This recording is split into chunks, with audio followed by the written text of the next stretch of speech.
Three, two, one.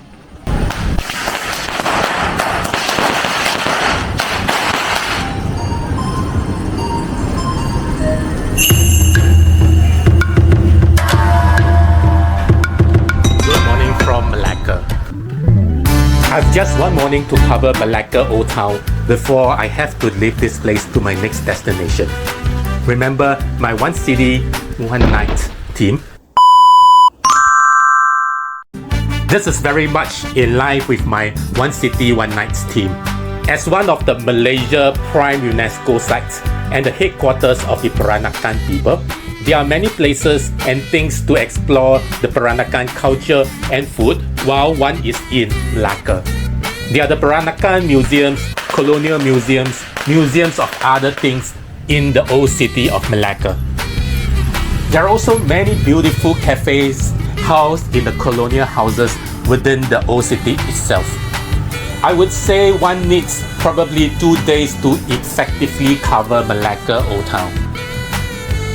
For someone like me who have only one night and half a day to cover this place, my time in Malacca will be pretty stretched.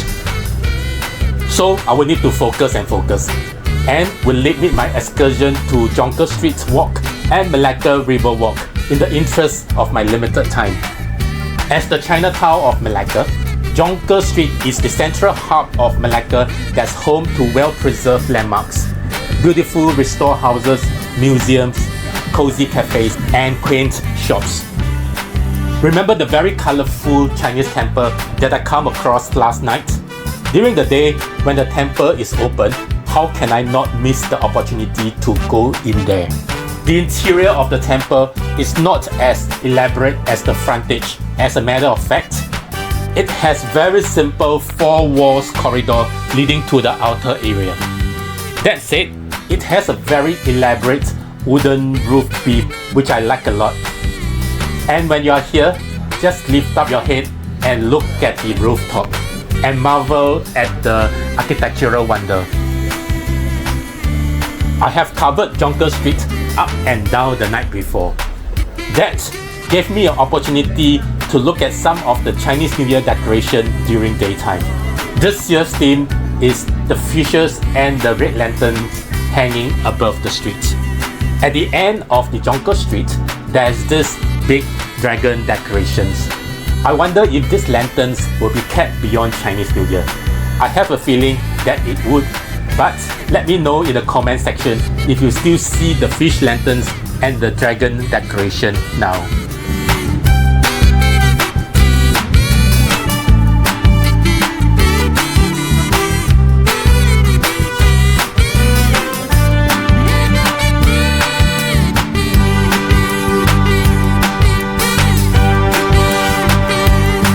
And just when I thought I have covered Jonker Street completely the night before, there are still some parts of the small alley within Jonker Street that I missed out.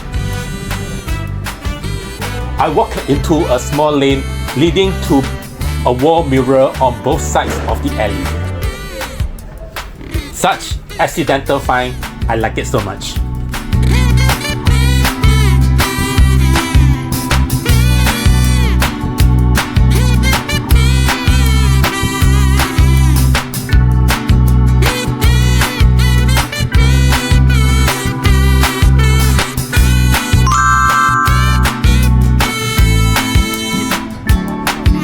There are many alleys for me to explore in Jonker.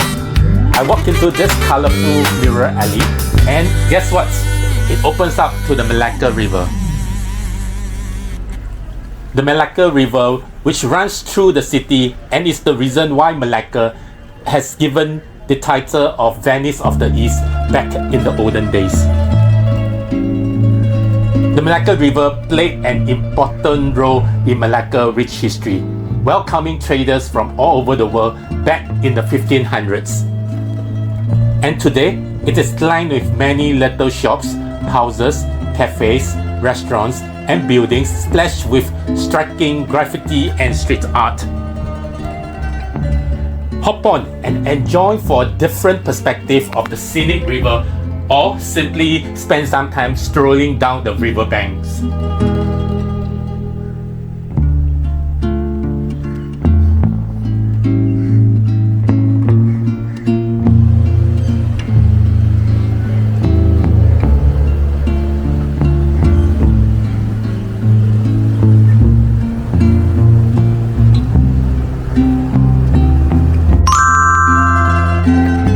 are numerous bridges along the Malacca River.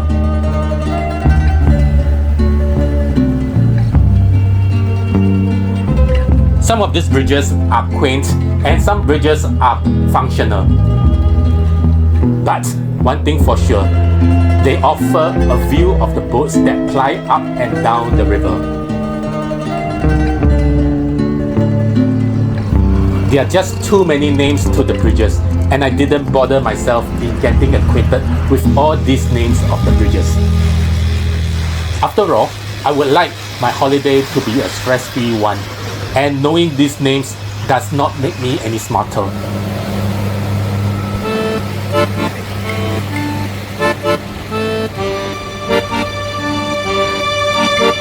And all I know is that the river and the bridges makes me feel leisure while walking along it.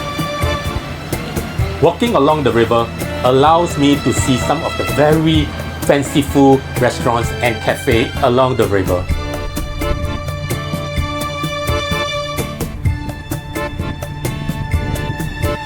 While the establishments that open at night are the pubs and the bars, during daytime, the cafe and restaurants took the center stage. So walking along the same routes during the nighttime and daytime allow one to see different things. That is the allure of Malacca. I do not deny Malacca is touristy, utterly touristy.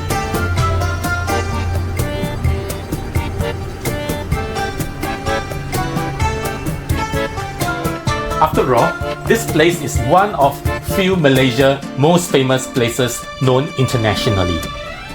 And Malacca is one of the popular places among locals as well.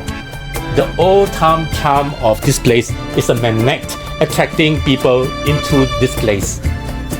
So it is not an understatement that tourism in Malacca is the primary product for this state, where one can see local and foreign tourists in every corner of the old town.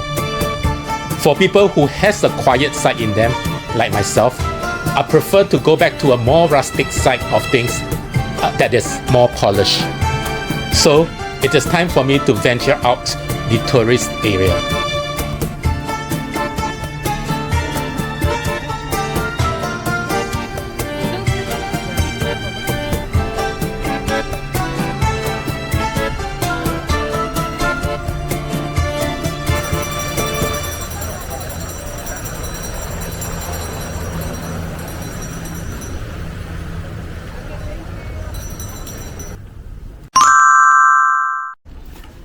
The non-tourist area is not a small area. One just need to walk away from Jonker Street and away from the river. To be frank, I do not know where I'm heading, and I do not exactly know how I do it. I am merely going in an opposite direction to where the restaurants, pubs, and noises in general are located. There is still an off-beaten side of Malacca. I must say, architecturally, the off-beaten track of this old city cannot be compared to the prime area of Malacca Old Town. After all, there is a reason why the main tourist area exists in the first place.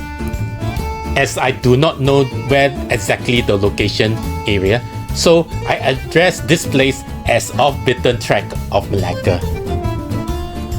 This area do not differ much of any other older parts of the city in other Malaysian states. It is probably similar to Kangkar in Perlis, the new town parts of Ipoh as you see in my previous video.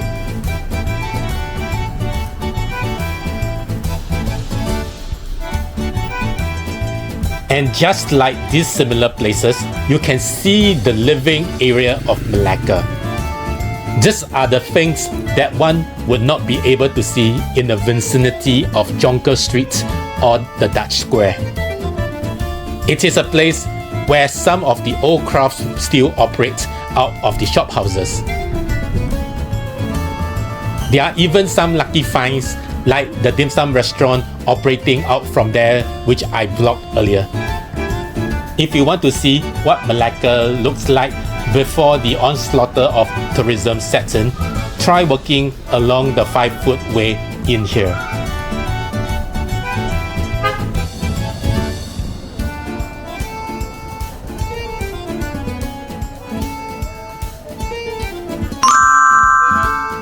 Alright, I've just checked out. So now leaving this place.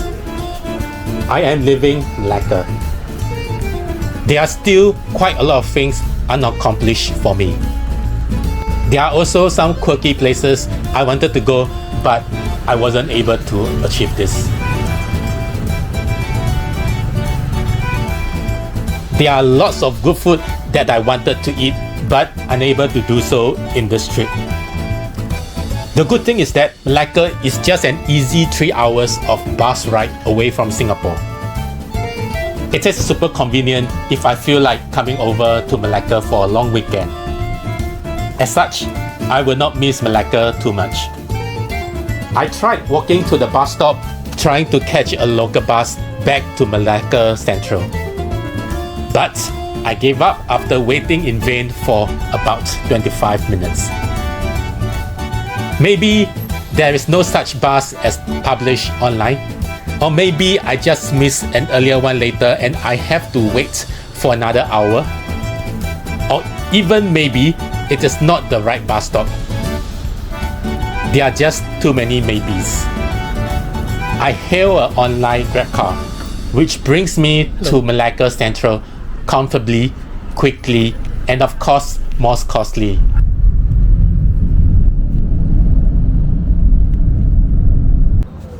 While back at Melaka Sentral, I try my hands on the automatic bus ticket machine to get myself an onward bus ticket to my next city.